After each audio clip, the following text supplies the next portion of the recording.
അപ്പോൾ അങ്ങനെ നമ്മുടെ 46ാമത്തെ ദിവസമായി. ഇന്നിപ്പോൾ ഞാൻ കൊല്ലത്ത് നിന്ന് ഇറങ്ങുവാണ്. നമ്മളിന്ന് നേരെ പോണത് ആറ്റിങ്ങിലാണ്. ഏകദേശം ഒരു 36-37 കിലോമീറ്റർ ഉണ്ട് ഇവിടുന്ന് ആറ്റിങ്ങിൽ. ഇവിടെ ഇപ്പോൾ ഫുള്ള് പണി നടക്കണതുകൊണ്ട് നല്ല അന്യായ തിരക്കുണ്ട്. അപ്പോൾ നമ്മളത് സന്ദീപിൻ്റെ അടുത്ത് നിന്ന് ഇറങ്ങുവാണ്. വെയിലടിച്ചിട്ട് കണ്ണ് പോലും തുറക്കാൻ പറ്റണില്ല. എനിക്ക് പിന്നെ സൺഗ്ലാസ് ഉള്ളതുകൊണ്ട് പിന്നെ വലിയ കാര്യമായിട്ടങ്ങ് അഫക്റ്റ് ചെയ്യണില്ല.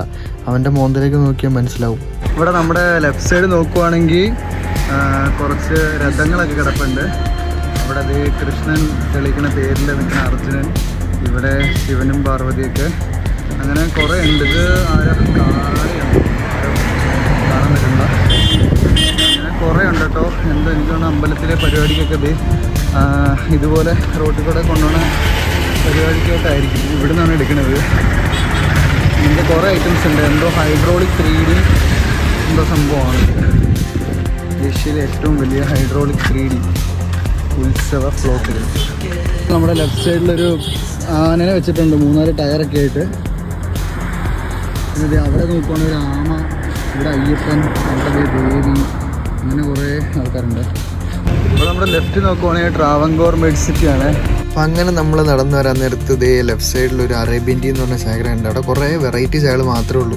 ബൂസ്റ്റർ ചായ, വാനില ചായ, ബട്ടർ സ്കോച്ച് ചായ, അങ്ങനെ പറഞ്ഞ കുറേ ചായയുടെ ഐറ്റംസ് മാത്രം. പക്ഷെ നമ്മൾ ഈ നട്ടുച്ച വെയിലത്ത് ചായ ഒന്നും കുടിക്കാൻ പോകണില്ല കേട്ടോ, അത് വേറെ. അങ്ങനെ നമ്മുടെ തിരുവനന്തപുരത്തേക്കുള്ള ബോർഡൊക്കെ കാണിച്ചു തുടങ്ങിയിട്ടുണ്ട്.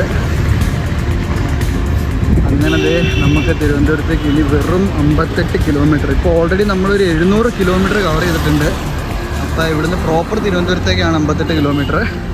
നമ്മൾ കാസർഗോഡ് നിന്ന് തുടങ്ങിയത് ഇവിടെ വരെ എത്തി നിൽക്കുവാണ്. ഇപ്പം നടന്നു തന്നെ വഴിക്ക് ഇവിടെ കുറച്ച് പണി ഇറക്കുവാണ്. മേളിൽ പള്ളിയിൽ കുരിശ് വെക്കേണ്ട പരിപാടിയാണ്. 4 പേര് നിന്ന് അത്യാവശ്യം നല്ല രീതിയിൽ സ്ട്രഗിൾ ചെയ്തിട്ടോ അത് വെക്കണേ.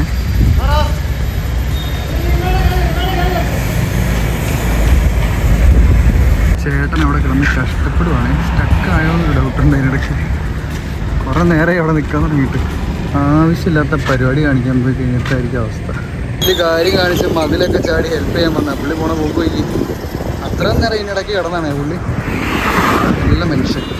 ഇത്രയും നേരം നല്ല പൊരിഞ്ഞ വെയിലായിരുന്നു. ഇത് അടുത്ത മഴയ്ക്കുള്ള ഒരു ലക്ഷണമൊക്കെ കാണുന്നുണ്ട്. ഫ്രണ്ട്സിനൊക്കെ കിട്ടിയിട്ടുണ്ട്. എൻ്റെ കൂടെ തിരുവനന്തപുരം വരാൻ പോകാൻ തോന്നുന്നു കണ്ടിട്ട്.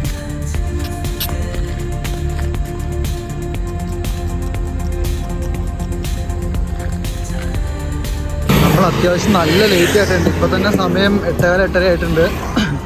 ഇനി ഇവിടുന്ന് നമ്മളിനി ആറ്റിങ്ങിലൊരു 9.5 കിലോമീറ്റർ ഉണ്ട്. അപ്പോൾ എത്തുമ്പോൾ എന്തായാലും ഒരു 2-2.5 മണിക്കൂർ മേളിൽ പിടിക്കും. എന്തായാലും നല്ല ലേറ്റ് ആയിട്ടാണ് ആറ്റിങ്ങിൽ എത്തുള്ളൂ. ഇവിടെ കണ്ട് മുള്ളംപന്നി ഉണ്ടെന്നും പറഞ്ഞിട്ട് അതിനെ തപ്പിക്കൊണ്ടിരിക്കുകയാണേ.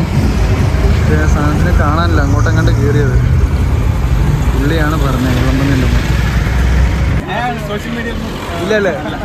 ഓക്കെ. നാട്ടിലും പറഞ്ഞ് ഞാൻ അതിൽ നിന്നൊരു നല്ല അത്തർ എടുക്കാമല്ലോ എന്ന് ഓർത്ത് ചെന്നാണ്. അപ്പം ഞാൻ അവിടെ ചെന്നപ്പോഴത്തേക്കും പുള്ളിയോട് ഒറ്റ കാര്യം പറഞ്ഞു, ബ്രോ ഇത് മൊത്തം എടുത്ത് അടിച്ച് കാണിക്കണ്ട ബ്രോ, ഇതിനകത്ത് ഇത്രയും സാധനങ്ങൾ ബ്രോ വിൽക്കണമല്ലോ, അപ്പോൾ നന്നായിട്ട് അറിയാവുന്നതല്ല. അപ്പോൾ ഇതിൽ ഏറ്റവും കൂടുതൽ നല്ല മണമുള്ള, ഏറ്റവും നല്ല ലോങ് ലാസ്റ്റ് ചെയ്യണ നല്ലൊരു സാധനം നോക്കി എടുത്തു തരാൻ പറഞ്ഞു. അപ്പോൾ അത് കഴിയുമ്പോഴത്തേക്കും പുള്ളി കുറേ എടുത്ത് ഇങ്ങനെ ടെസ്റ്റ് ചെയ്തൊക്കെ എന്നെ കാണിച്ചു തന്നിട്ട് അത് ഞാൻ പറഞ്ഞു ബ്രോയ്ക്ക് ഏതെങ്കിലും ഇഷ്ടപ്പെട്ടൊരു സാധനം നല്ല ലോങ് ലാസ്റ്റ് ചെയ്യണം എടുത്ത് തന്നാൽ മതി എന്ന് പറഞ്ഞു. അത് കഴിഞ്ഞിട്ട് പുള്ളി ഞാൻ പൈസ കൊടുക്കുന്ന നേരത്തെ എന്തിട്ട് മേടിക്കണല്ല.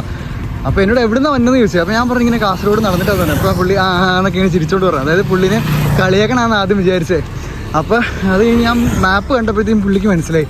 അങ്ങനെയാണ് പുള്ളി വിശ്വസിച്ചത് കാസർഗോഡ് നടന്നിട്ട് തിരുവനന്തപുരം വന്നാന്ന്. എന്നിട്ട് പുള്ളി ഞാൻ പൈസ പേ ചെയ്യാൻ നേരത്ത് സമ്മതിക്കണില്ല. എന്തിട്ട് പുള്ളി സമ്മതിക്കണില്ല. പിന്നെ അവസാനം ഇൻസ്റ്റയുടെ ഐഡിയ ഒക്കെ മേടിച്ചു, ഒരു ഓൾ ദി ബെസ്റ്റ് ഒക്കെ തന്നു വിട്ടു. അപ്പം ഇത് പുള്ളി സെലക്ട് ചെയ്ത് എൻ്റെ എടുത്ത് വന്നിട്ട് എന്ന് പറഞ്ഞു ഇന്നാന്ന് പറഞ്ഞ് നീട്ടിയിട്ട് പറഞ്ഞു ഇതെൻ്റെ ഗിഫ്റ്റാന്ന് പറഞ്ഞു. അപ്പോൾ ഞാൻ ചോദിച്ചു ഗിഫ്റ്റ് അല്ലല്ലോ പൈസ തരണ്ടേന്ന് ചോദിച്ചു. അങ്ങനെ തിരിച്ചിട്ടുണ്ട്. അപ്പോൾ പറഞ്ഞു ഇല്ല വേണ്ടാന്ന് പറഞ്ഞു. അപ്പോൾ ഞാൻ പറഞ്ഞു ഇല്ല അത് പറ്റത്തില്ല, എന്തായാലും പറ്റില്ല, പൈസ മേടിക്കണമെന്ന് പറഞ്ഞ് ഞാൻ നിർബന്ധിച്ചു. വണ്ടി ഞാൻ ആ സ്കാനറിൽ പേ ചെയ്യുന്നിടത്ത് പുള്ളി അടുത്ത് വന്നിട്ട് സമ്മതിക്കണില്ല പുള്ളി എന്ത് കിട്ടും പേ ചെയ്യാൻ. എന്നിട്ട് പുള്ളി പറഞ്ഞു കുഴപ്പമില്ല നമ്മുടെ നാട്ടിൽ വന്നാലേ എൻ്റെ ഒരു ഗിഫ്റ്റായിട്ട് വെച്ചോ എന്നൊക്കെ പറഞ്ഞു തന്നെ. എനിക്ക് നല്ല മനുഷ്യൻ. ഇപ്പോൾ നമ്മൾ നടന്നത് കടുവയിൽ എന്ന് പറഞ്ഞ സ്ഥലത്തെത്തിണ്ട്. കടുവയിൽ ജംഗ്ഷൻ എന്നും പറയുന്നുണ്ട്, കടുവാപ്പള്ളി എന്നും പറയുന്നുണ്ട് ഈ സ്ഥലത്തിന്. ഇത് കടുവയിൽ ജുമാ മസ്ജിദാണ്. ഈ റൈറ്റ് സൈഡ് കാണുന്നത് അത്യാവശ്യം ഇതാണ്. ഇതേ ആ സ്വിഗ്ഗിയുടെ ഉൾപ്പെട്ട പുള്ളി നമ്മൾ റൂം എടുത്തപ്പോൾ അവിടെ റിസപ്ഷൻ ഉണ്ടാകുന്ന ആളാണ്. അപ്പോൾ ഞാൻ റൂമൊക്കെ എടുത്ത് ഫ്രഷ് ആയി കഴിഞ്ഞിട്ട് ഞാൻ ഫുഡ് കഴിക്കാൻ പോയപ്പോഴത്തേക്കും പുള്ളിയോട് കഴിച്ചോന്ന് ചോദിച്ചു. അപ്പോൾ പുള്ളി ഒന്നും കഴിച്ചില്ല പറഞ്ഞു. അപ്പോൾ ഞാൻ പുള്ളിക്ക് ഫുഡും കാര്യങ്ങളൊക്കെ മേടിച്ചുകൊണ്ട് കൊടുത്തു കഴിഞ്ഞ് വന്നപ്പോഴത്തേക്കും പുള്ളിക്ക് ഭയങ്കര സന്തോഷമായി. എന്നിട്ട് പുള്ളി എന്നോട് എന്നാൽ നമുക്ക് ജ്യൂസ് കുടിക്കാമെന്നും പറഞ്ഞ് ജ്യൂസ് കുടിക്കാനായിട്ട് എന്നെ വിളിച്ചുകൊണ്ട് പോയണേ. അപ്പോൾ അങ്ങനെ വർത്താനമൊക്കെ പറഞ്ഞ് കുറച്ച് കഴിഞ്ഞപ്പോഴത്തേക്കും ഞങ്ങൾ തിരിച്ച് അങ്ങോട്ട് റൂമിലേക്ക് തന്നെ പോയി. അപ്പോൾ ഇന്നത്തെ വ്ലോഗ് ഇത്രയേ ഉള്ളൂ. അപ്പോൾ ഓക്കെ ബൈ, ബാക്കി നാളെ.